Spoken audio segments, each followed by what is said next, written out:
The number one piece of advice I give to anyone doing a systematic review is you go straight to the library and find the search expert. It is impossible to do this without expert knowledge.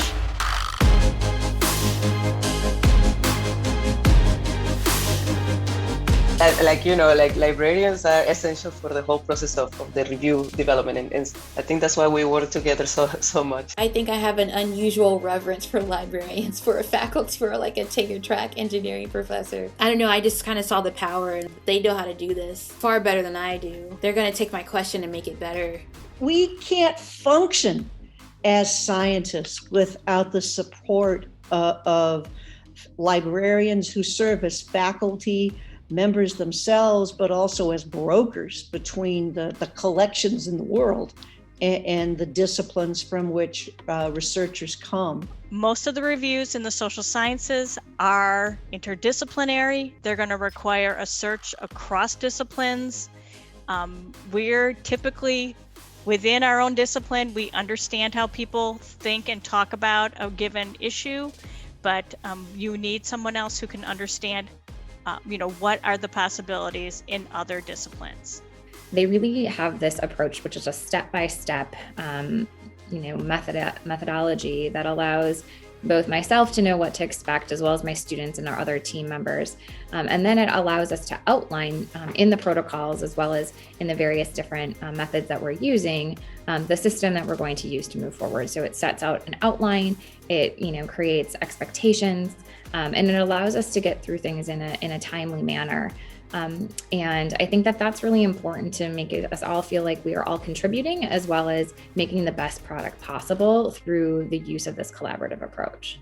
Not only do they know where the data are in both the published literature and what we call the gray unpublished literature, which is really a hard nut to crack for non-specialists. They know how to access these collections. But at Carnegie Mellon, because we have research-oriented faculty, they actually know the criteria that are important for framing questions, for developing search strategies. They know how to test the different ways in which search strings can be constructed throughout the collection and the different databases, so that we get good, comprehensive, reasonably complete yields in terms of relevant findings. Even getting to the point where we had a list of papers to choose from. So how do we search through different databases? When I'm looking up papers, my and or is pretty good for PubMed and Google Scholar, but that's not going to get you every paper in the field, right? Which is what we're trying to do. So librarians really helped with understanding how to really extensively search through databases, and not just PubMed, but Web of Science. Certainly Google Scholar made me think about the patent arena, or white papers, or I was at that point thinking to myself, well, I think we've got enough. I think we're going to get all the papers. And I'm like, no, that's not all the papers. There's a few other places we should look. Like, are you sure? And they're like, yeah. And I'm like, oh, wow, there's a lot of papers here. This is great. For systematic reviews, there's so many tiny details that you have to get in order to actually start, like just at the protocol levels. There's so many different details that you really have to have in place so that you can actually start doing the review, that I think it can be overwhelming, and the librarian can be a very key resource to try to have that sort of step-by-step process to discussion, checking all that rationale in terms of what you're doing, what's your inclusion-exclusion criteria, what's your PICO, doesn't make sense.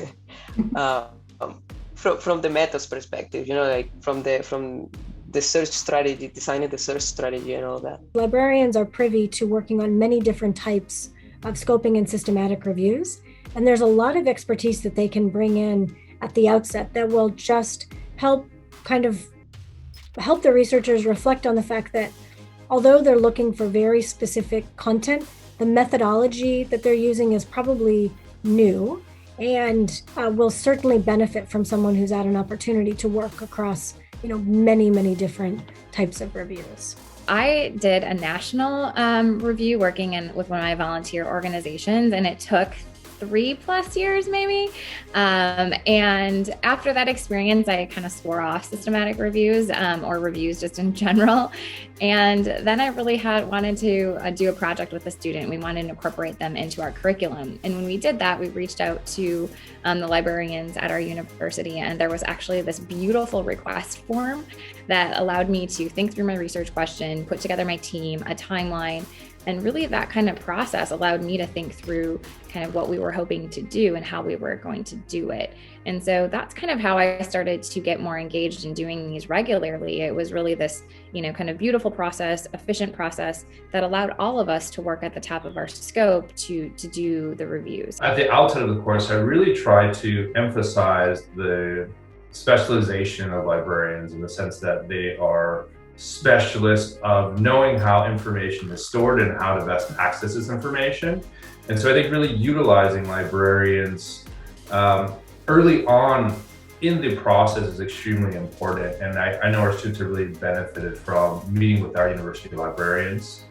And I continue just to advocate for having librarians involved in any meta-analysis team at the earliest stage possible.